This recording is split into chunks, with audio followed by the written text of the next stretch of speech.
आज के लेक्चर में हम डिस्कस करेंगे previous year problem from CSIR NET February 2022 stat से ये प्रॉब्लम है। तो आइए शुरू करते हैं। First question, the energy level of a non degenerate quantum system are. Non degenerate दिया हुआ है, यानी किसी भी लेवल की डीजनरेसी नहीं है, डीजनरेसी जो है 1 है। एनर्जी उन्होंने दे रखी है N E naught, pair E naught is constant.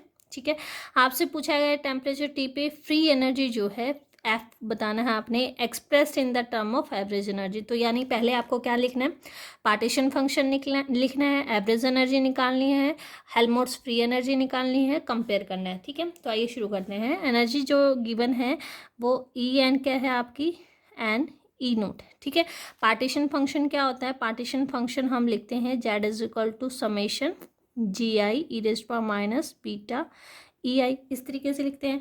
तो यहाँ पे जो हमारी एनर्जी होगी, एन जो दे रखा है 1 2 3 दे रखा है आपका, एनर्जी क्या क्या हो सकती है, it can be E naught, it can be 2 E naught, it can be 3 E naught and so. ठीक है, तो पार्टीशन फंक्शन क्या आ जाएगा, सबकी डीजनरेसी 1 है, E raise to power beta E naught plus E raise power minus 2 beta E naught plus E raise to power minus 3 beta E naught and so. ठीक है, यहाँ से अगर आप इसका सम करते हैं जीपी बन जाता है, तो इन्फाइनाइट जीपी का सम क्या होगा, first term e raised power minus beta E naught divided by 1 minus r, r क्या होगा, e raised power minus beta ई naught, e raised power minus beta ई नोट से डिवाइड कर दीजिए तो ये टर्म आपकी आ जाती है 1 by E raised power beta E naught minus 1। इस तरीके से हम जेड लिख सकते हैं।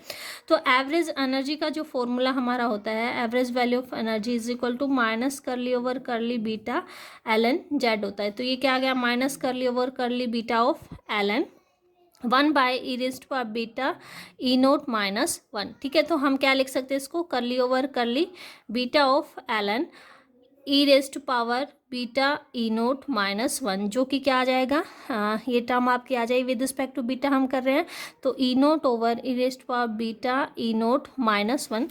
तो यहाँ से आप e raise to power beta E naught minus 1 की वैल्यू निकाल लीजिए। ये वैल्यू किसके इक्वल आ जाएगी, ई नोट ओवर ई के इक्वल आ जाएगी। ये वैल्यू हम बाद में यूज़ करने वाले हैं।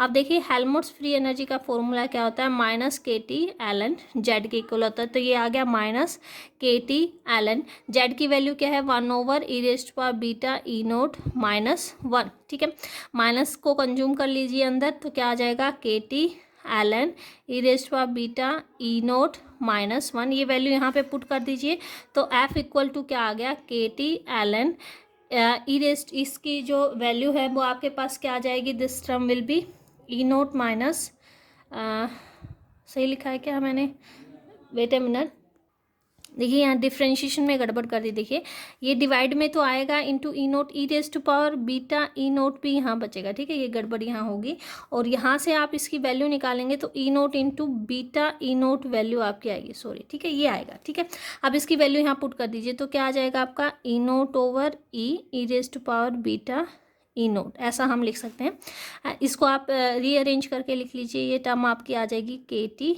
L N E raise to power beta E naught plus में k T L N E naught over e. ठीक है, आपके जो ऑप्शंस हैं उनमें ई ओवर ई नोट है, तो इसको ई ओवर ई नोट की टर्म में ले आइए। ये एल एन कैंसिल हो गया, this term is k t beta E naught, ये आ जाएगा minus k T L N e over e naught. ठीक है, यहाँ से बीटा के टी से कैंसिल हो गया, this term is e naught minus k T L N e over e naught. ठीक है, तो ऑप्शन जो है हमारा सी यहाँ पे क्या हो जाएगा, करेक्ट ऑप्शन हो जाएगा। नेक्स्ट क्वेश्चन देखिए, नेक्स्ट क्वेश्चन है a polymer made up of n monomers is in thermal equilibrium. कहाँ पे, थर्मल इक्विलिब्रियम में है। Each monomer could be of the length of a, या फिर 2a लेंथ हो सकती है। The first contribute to zero energy, अगर लेंथ ए है तो उसकी एनर्जी जो है 0 होगी, अगर लेंथ 2a है तो एनर्जी क्या होगी आपकी, एप्सिलॉन होगी, यहाँ पे गिवन है। एवरेज लेंथ आपसे पूछी गई है। ठीक है, तो सबसे पहले हम लिखेंगे पार्टीशन फंक्शन क्या होगा, उसके बाद आप एवरेज लेंथ निकालेंगे। तो देखिए सबसे पहले हम जो पार्टीशन फंक्शन लिखते हैं वो कैसे लिखते हैं, Z is equal to G I E raised power minus beta E I. अब आपको क्या कहा गया है कि आपके पास कितने जो है जो मोनोमर हैं वो टोटल कितने हैं, एन मोनोमर हैं। अगर आप एक मोनोमर को लिखते हैं एक मोनोमर के लिए मान लो एन मोनोमर्स में से आप ये मान के चले कि इनमें से एन के ने जो है उनके पास एनर्जी 0 है और लेंथ क्या है, ए है, और एन माइनस एन के पास एनर्जी एप्सिलन है और लेंथ क्या हो जाएगी, 2a हो जाएगी। तो इसके लिए आपकी जो टोटल नंबर ऑफ मोनोमर जिनकी एनर्जी जो है 0 है वो कितने हैं, एन है, यानी उनकी डीजेनरेसी क्या हो जाएगी, एन हो जाएगी। तो आप इसको क्या लिखोगे, एन e⁻⁻0, ठीक है। और नेक्स्ट जिनकी जो एनर्जी एप्सिलन है उनके लिए डीजेनरेसी क्या हो जाएगी, N minus N e⁻⁻β epsilon, ऐसे आप लिख सकते हैं इसको। तो ये टर्म आपके पास क्या आ जाएगी, this term is N plus N minus N e⁻⁻β epsilon. ये आपके पास पार्टीशन फंक्शन आ गया। अब आपने निकालना है एवरेज लेंथ, तो उसका फॉर्मूला क्या होगा कि this will be equal to the length corresponding to monomer having number N, और इनटू में ई जो आपका इसका पार्टीशन फंक्शन है जो कि क्या है, एन e⁻0 है, ठीक है। प्लस में क्या हो जाएगा, length corresponding to the monomer having number N minus N, और उसका जो पार्टीशन फंक्शन है वो क्या है हमारे पास, this value will be N minus N e⁻⁻β epsilon divided by partition function जो कि क्या है, N plus N minus N e⁻⁻β epsilon, ठीक है।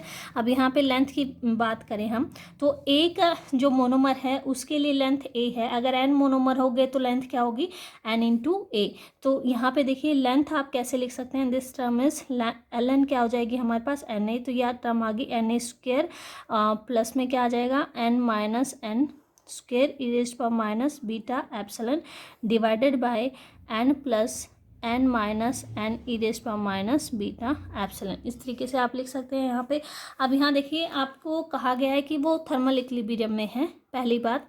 दूसरा आपको कहा गया है कि T इज इक्वल टू क्या है, एप्सिलन ओवर के है, तो आप कह सकते हैं बीटा इज इक्वल टू क्या आ जाएगा, 1 ओवर एप्सिलन आ जाएगा। तो ये वैल्यू यहाँ पुट करेंगे अगर, तो ये आ जाएगा N square A plus N minus N square e⁻⁻1 divided by N plus N minus N e⁻⁻1। Thermal equilibrium का मतलब होता है कि मोस्ट प्रोबेबल जो स्टेट होगी आपकी वही होगी जिनमें जो नंबर ऑफ डिस्ट्रीब्यूशन इक्वल हो। तो यहाँ पे n जो होगा n/2 होगा और n माइनस एन भी क्या होगा आपका n/2 होगा। क्यों होगा यहाँ पे, क्योंकि यहाँ पे क्या है, थर्मल इक्विलिब्रियम है। थर्मल इक्विलिब्रियम होने की वजह से एक कंडीशन यहाँ पे सेटिस्फाई करेगी। तो आप इसको क्या लिख सकते हैं, this term is N square a/4 plus N square, यहाँ पे इंटू में 2a आएगा ना, सॉरी ये मल्टीप्लाई नहीं किया लेंथ से, तो ये इंटू में 2a आएगा, ठीक है। तो यहाँ पे क्या आ जाएगा, N square over 4 into 2a e⁻⁻1 divided by N over 2 plus N over 2 e⁻⁻1। तो एन ए यहाँ से ऊपर से कॉमन ले लीजिए, तो यहाँ n/2 से डिवाइड कर दीजिए, तो यहाँ पे आपके पास टर्म बच जाएगी, आप यहाँ पे 1/2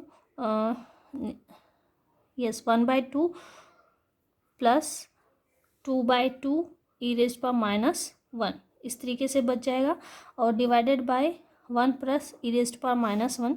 इसको रीअरेंज अगर हम करते हैं तो ये आपके पास आ जाएगा na/2 इंटू में e⁻⁻1 है, तो e से थ्रू आउट मल्टीप्लाई कर दो, तो ये आ जाएगा e+2/e+1, ये टर्म आ जाएगी। तो आपसे पूछा गया किसके इक्वल होगी एवरेज लेंथ, तो वो फैक्टर क्या होगा आपका 2 + e/1 + e। ऑप्शन डी यहाँ पे करेक्ट हो जाएगा। नेक्स्ट क्वेश्चन देखिए, नेक्स्ट क्वेश्चन क्या है, ball of 10 different colours labelled by a is equal to 1 2 3 up to 10 are to be distributed among different coloured box. A ball can only go in a box of same colour and each box can contain at most 1 ball, ठीक है, ज़्यादा से ज़्यादा एक ball रख सकता है। उन्होंने कहा एन ए और स्मॉल एन ए और कैपिटल एन ए क्या रिप्रेजेंट कर रहे हैं, नंबर ऑफ बॉल्स को और नंबर ऑफ बॉक्सेस को रिप्रेजेंट कर रहे हैं। तो एंट्रोपी आपसे पूछा है, और मैंने फर्स्ट ही जब फॉर्मूला आपको करवाया तो फर्स्ट फॉर्मूला यही था कि जो एंट्रोपी होती है वो आपकी क्या होती है, k ln होती है। यहाँ पे ओमेगा क्या था, नंबर ऑफ माइक्रोस्टेट। तो नंबर ऑफ माइक्रोस्टेट हम कैसे निकालेंगे, ये कैसा डिस्ट्रीब्यूशन है कि आपको जो है एन नंबर ऑफ बॉल्स को एन बॉक्सेस में डिस्ट्रीब्यूट करना है। तो जो आपकी माइक्रो स्टेट होगी वो होगी प्रोडक्ट ऑफ ए, और ये आ जाएगा आपका एन फैक्टोरियल डिवाइडेड बाय आप क्या लिख सकते हैं, N minus N factorial into N A factorial. ठीक है, ये वैल्यू यहाँ पे अगर यूज़ करेंगे तो देखिए आपको पता है कि अगर आप ये टर्म यूज़ करते हैं L N of A into B अगर होता है तो जो मल्टीप्लिकेशन होता है वो किस में कन्वर्ट हो जाता है, समेशन में। L N of A plus L N of क्या हो जाता है, बी हो जाता है। तो यहाँ पे भी प्रोडक्ट है तो वो किस में कन्वर्ट हो जाएगा, समेशन में। तो एस जब आप लिखोगे वो क्या आ जाएगा, के तो एज इट इज़, और ये आ जाएगा summation over A L N of N A factorial divided by N A factorial और N A minus N A factorial. ठीक है, यहाँ पे आपने स्टर्लिंग फॉर्मूला यूज़ करना है। हमें इसको एक बार थोड़ा रीअरेंज कर लो, क्या आ जाएगा, के summation over A L N of N A factorial minus में L N small N A factorial minus L N N A minus N A factorial. ठीक है, ये आ जाता है। तो यहाँ पे यूज़ करना आपने L N N factorial is equal to N L N N minus N, ये फॉर्मूला यहाँ पे यूज़ कर लीजिए। तो ये यूज़ करते तो एस जो आता है वो क्या आ जाएगा, के summation over A this term is N A L N A minus N A minus N A L N A minus minus plus N A आ जाएगा, यहाँ आ जाएगा minus N A minus N A L N A minus N A, और minus minus हो जाएगा यहाँ पे प्लस एन ए और माइनस एन ए। ठीक है, तो जो टर्म कैंसिल हो रही है, टर्म कैंसिल होगी, ये टर्म कैंसिल होगी, बची हुई टर्म को लिख लेते हैं। तो एंट्रोपी क्या आ जाएगा, के summation over A this term is N L N A minus N L N A minus N A minus N L N A minus N A. ठीक है, तो यहाँ से अगर ऑप्शन आप चेक करें तो option B will be the correct answer. ठीक है, नेक्स्ट क्वेश्चन देखते हैं। The dispersion relation of a gas of non interacting bosons in D dimension, और एनर्जी रिलेशन इस तरीके से दिया हुआ है। आपसे पूछा है कि किस कंडीशन में बोस आइंस्टाइन कंडेंसेशन अक्कर होगा। तो उसके लिए कंडीशन क्या होती है, जब आप नंबर ऑफ पार्टिकल निकालते हैं तो नंबर ऑफ पार्टिकल जब आप निकालेंगे वो क्या होता है आपका 0 टू इन्फानाइट, आपका जी ई डी ई और डिस्ट्रीब्यूशन फंक्शन एफ ई इसके इक्वल होता है। दिस शुड भी क्या होना चाहिए, आपका फाइनाइट होना चाहिए। और जी ई जो होता है वो आपका प्रोपोर्शनल होता है E raise to power D by S minus 1 के। ठीक है, तो ये फाइनाइट कब होगा, ये फाइनाइट तब होगा when this E raise to power 0 ना हो। ठीक है, यानी कि फाइनाइट होने के लिए D by S minus 1 must be greater then 0, या फिर आप कह सकते हैं D by S must be greater then 1, और this implied D must be greater than S. अगर ये सिचुएशन होगी तभी आपका बोस आइंस्टाइन कंडेंसेशन अकर होगा, अदरवाइज नहीं होगा। Option A will be the correct. अगर ये नहीं होता तो वो ये सीरीज इनफाइनाइट चली जाती है। जैसे कि अगर हम नॉन रिलेटिविस्टिक केस के लिए कहें तो नॉन रिलेटिविस्टिक केस में सिर्फ 3 डायमेंशन में पॉसिबल होता है बोस आइंस्टाइन कंडेंसेशन,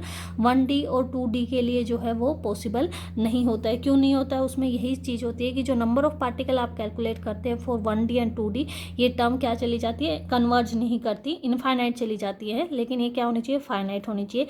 इस वजह से कंडीशन क्या होती है कि वो, क्योंकि वहाँ पे एस की वैल्यू क्या होती है, नॉन रिलेटिविस्टिक में 2 होती है, क्योंकि वो पी स्क्वायर से आपका जो एनर्जी होती है पी स्क्वायर ओवर 2m होती है, तो 2 होती है। तो D should be greater then 2, यानी सिर्फ 3 डायमेंशन में ही वो पॉसिबल है। तो यहाँ पे कंडीशन क्या आएगी, D should be greater than S. ठीक है, नेक्स्ट क्वेश्चन देखते हैं। The ratio of C P to the C V of a specific heat at constant pressure and the volume of a monoatomic ideal gas. Monoatomic है, 2 dimensional है, तो आपको पता है कि सी वी जो होता है वो इक्वल टू क्या होता है, एफ ओवर आपका 2 इंटू में आर। ठीक है, अगर आपकी मोनोएटॉमिक है तो यहाँ पे एफ जो होगा डिग्री ऑफ फ्रीडम होगा। 2 डायमेंशन उन्होंने दे रखा है तो ये आपके किसके इक्वल आ जाएगा, एफ यहाँ पे क्या आ जाएगा, 2 के इक्वल आ जाएगा। और आपको पता है कि C P minus C V भी क्या होता है, आर के इक्वल होता है। यहाँ से सी पी अगर निकालोगे तो वो क्या हो जाएगा आपका आर प्लस सी वी, यानी इक्वल टू क्या आ जाएगा, 2r आ जाएगा। यहाँ पे रेशियो अगर आप करोगे C P over C V वो क्या आ जाएगा, 2r ओवर आर कैंसिल हो गया, this ratio will be equal to 2। Option B will be the correct answer. Next question भी बहुत इजी था।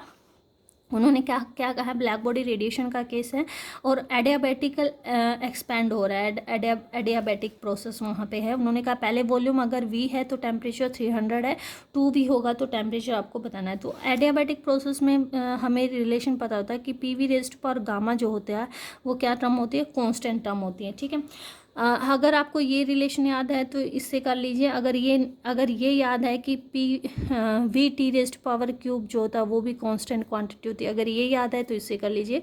ये नहीं याद तो ये तो सबको याद होता है कि एडियाबैटिक में P V rest power gamma जो है कांस्टेंट है, और गामा जो होता है in case of photon gas या ब्लैक बॉडी रेडिएशन वो क्या होता है 4/3। ठीक है, यहाँ पे अगर आप यूज़ करते हैं तो P V raise to power 4/3 क्या आ जाएगा आपका कांस्टेंट हो जाएगा।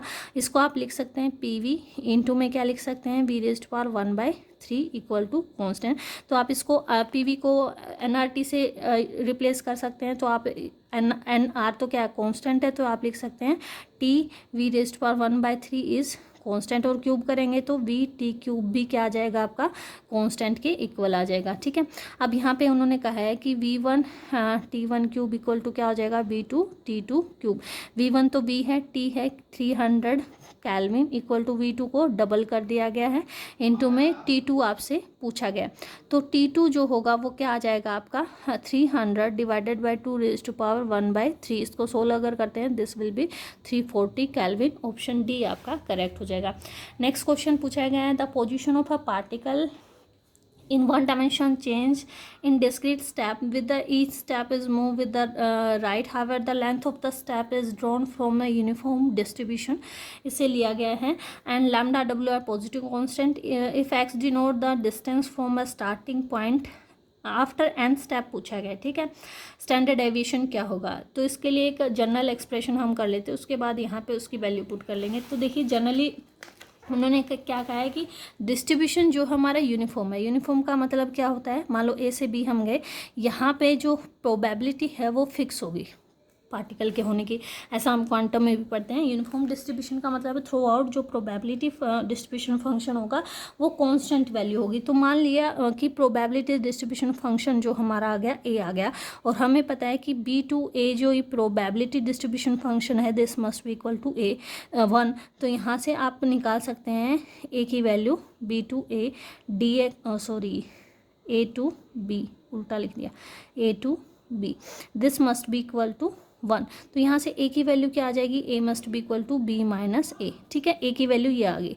अब आपसे अगर पूछा गया स्टैंडर्ड डेविएशन, पहले डेल्टा एक्स निकाले, डेल्टा एक्स क्या होगा, तो डेल्टा एक्स के लिए आपको निकालना है average of X square. Average of X square हम कैसे निकालेंगे, again A to B distribution होगा X square into P X D X, इसको सोल्व करेंगे तो ये टर्म आपके पास क्या आ जाएगी, पी एक्स की वैल्यू क्या है 1/b माइनस ए है, integration X square D X A to B, then this will be 1/b minus A into में X cube by 3 limit from A to B. इसको सोल्व करेंगे तो ये आ जाएगा 1/3b माइनस ए इंटू में क्या आ जाएगा b क्यूब माइनस ए क्यूब। ठीक है, तो इस टर्म को मैं क्या लिख सकती हूँ, this will be b minus A into a square plus B square plus A b, ऐसा लिख सकते हैं, डिवाइडेड बाय 3b माइनस ए।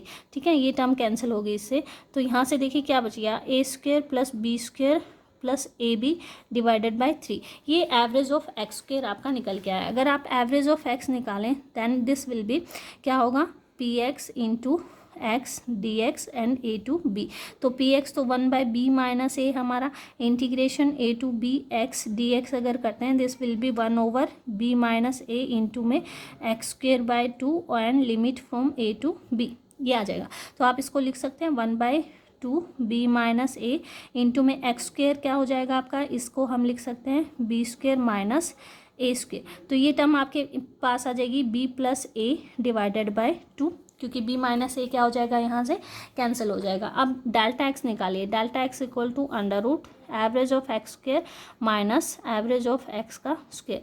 ये अगर करते हैं तो under root average of X square क्या है हमारे पास, A square plus B square plus A B by 3 minus इसका अगर आप करते हैं इसका स्क्वेयर तो ये क्या आ जाएगा आपका b square plus a square plus 2ab divided by 4। इसको अगर सिंप्लीफाई करते हैं then this term will be 4a square 4b square plus 4ab minus 3b square minus 3a square minus 6ab divided by 12 and under the root. ठीक है, तो ये term आपकी after simplification क्या आ जाएगी, ए स्क्वेयर